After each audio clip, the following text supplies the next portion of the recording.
Salah satu keistimewaan Ramadan adalah karena di dalamnya terdapat satu malam yang mempunyai bobot khairun min alfi syahrin.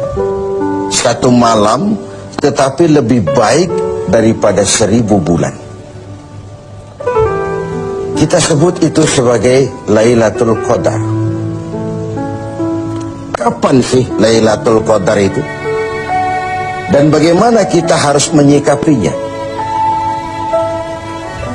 Sepakat sebagian besar para ulama berdasarkan riwayat dari hadis bahwa Lailatul Qadar itu jatuh pada malam-malam ganjil, salah satu dari malam-malam ganjil di 10 yang akhir dari bulan Ramadan. Bisa dia tanggal 21, 23, 25, 27, 29 di malam-malam ganjil dari 10 yang akhir. Inilah rahasia kenapa baginda Rasul kalau sudah masuk 10 yang akhir dari Ramadan, hamparkan, sing-singkan lengan baju, hamparkan sajadah, dan lebih banyak di masjid ketimbang di rumah. Ini bedanya baginda Rasul dengan kita. Kita sudah memasuki 10 yang akhir, gulung sajadah. Tengok 10 yang akhir, barisan tarawih di masjid mulai mengalami kemajuan. Orangnya makin susut. Sudah berpikir mudik, sudah berpikir beli pakaian baru, sepatu baru, baju buat anak, oleh-oleh buat orang tua, sehingga konsentrasi ibadah buyar. 10 yang akhir Rasulullah sing-singkan lengan baju, hamparkan sajadah, lebih banyak di masjid ketimbang di rumah. Nah, mereka tentu yang ingin mendapatkan Lailatul Qadar, menemukan Lailatul Qadar, harus sudah berniat dan berjaga-jaga sejak awal Ramadan. Jadi tidak bisa pakai ilmu untung-untungan. 20 Ramadan tidak tarawih, 21 berangkat ke masjid, 22 libur lagi, 23 masuk. Kenapa? Wah, ini malam ganjil. Tidak seperti itu moralitasnya. Dia berjaga-jaga sejak awal Ramadan untuk mendapatkan Lailatul Qadar ini. Bagaimana kita harus menyikapi Lailatul Qadar ini? Tentu kita harus melihatnya dari sisi betapa rahman dan rahimnya Allah itu. Maha kasih, maha penyayang, maha pengampun, maha menerima taubat. Umat-umat terdahulu sebelum kita diberikan umur yang relatif panjang. Nabi Adam 2000 tahun, Nabi Nuh 950 tahun. Rata-rata umatnya ya sekian itu umurnya. Jadi secara hitung dagang, kalau 300 tahun mereka bergelimang dosa, kan masih punya stok 400 tahun untuk bertaubat. Umpama hitung-hitungannya harus begitu. Kita umat Nabi Muhammad ini, umat terakhir ini, diberikan umur yang relatif pendek. Bahkan kalau mencontoh kepada Rasul, 63 tahun beliau wafat meninggalkan kita semua. 63 tahun. Taruhlah kita seperti itu. Kalau 40 tahun kita bergelimang dosa, kita umur cuma 33 tahun, ditebus dengan taubat seperti itu, kan belum seimbang neracanya. Apa dosa lalu harus tidak terampuni? Apa tidak ada peluang untuk melakukan pemutihan terhadap seluruh kesalahan yang pernah kita lakukan? Dari sisi inilah kita melihat makna Lailatul Qadar. Allah yang maha pengasih, Allah yang maha penyayang, seakan tidak langsung saja bilang, "Hei umat Islam, sekalipun umurmu relatif pendek, kau jangan pesimis, kau jangan skeptis.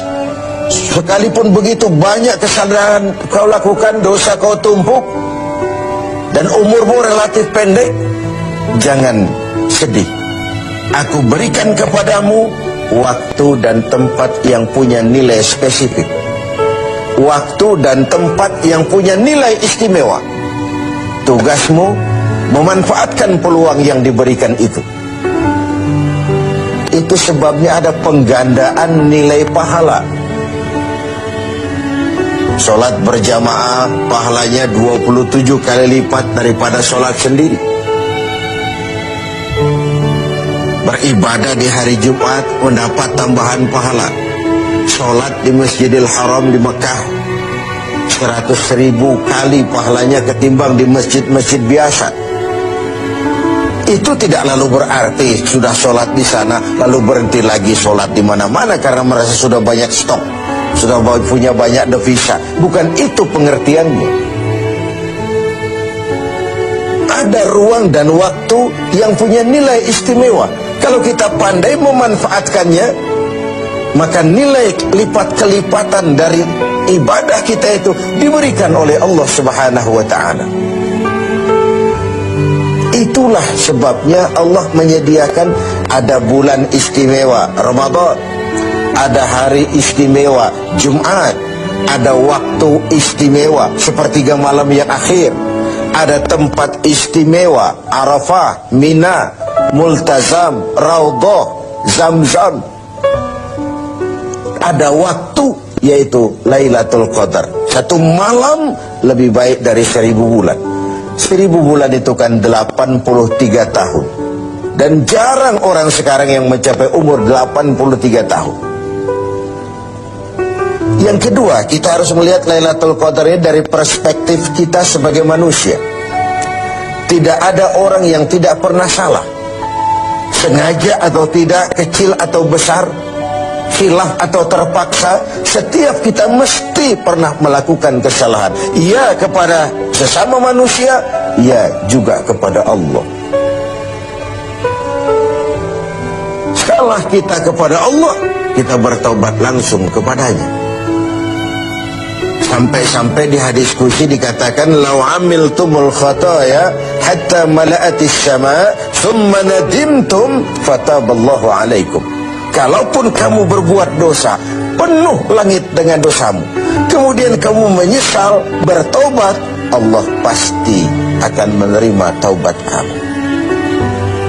Lalu bagaimana sih taubat yang sebenarnya itu? Kata para ulama, taubat yang sebenarnya itu pertama,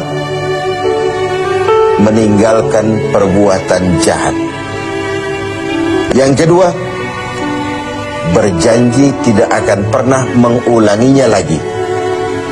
Yang ketiga, menyesal pernah melakukannya. Inilah 3 syarat utama. Pertama, meninggalkan perbuatan jahat itu. Bertaubat dari minuman, tinggalkan total. Bertaubat dari judi, tinggalkan total. Bertobat kepada Allah dari melakukan maksiat, tinggalkan secara total. Meninggalkan perbuatan jahat. Dan total, tidak angin-anginan. Yang kedua, berjanji tidak akan mengulanginya lagi. Tidak akan pernah lagi saya berjudi. Tidak akan pernah lagi saya berzina. Tidak akan pernah lagi saya mencuri. Berjanji tidak akan mengulangi. Dan yang ketiga, menyesal telah pernah melakukan itu. Bukankah kadang-kadang kita berkata, saya sekarang sudah tua, dulu waktu muda saya sudah puas. Bukan menyesal, puas. Sekarang saya sudah tua, dulu waktu muda sudah puaslah saya. Poya-poya, sudah pokoknya sudah puas.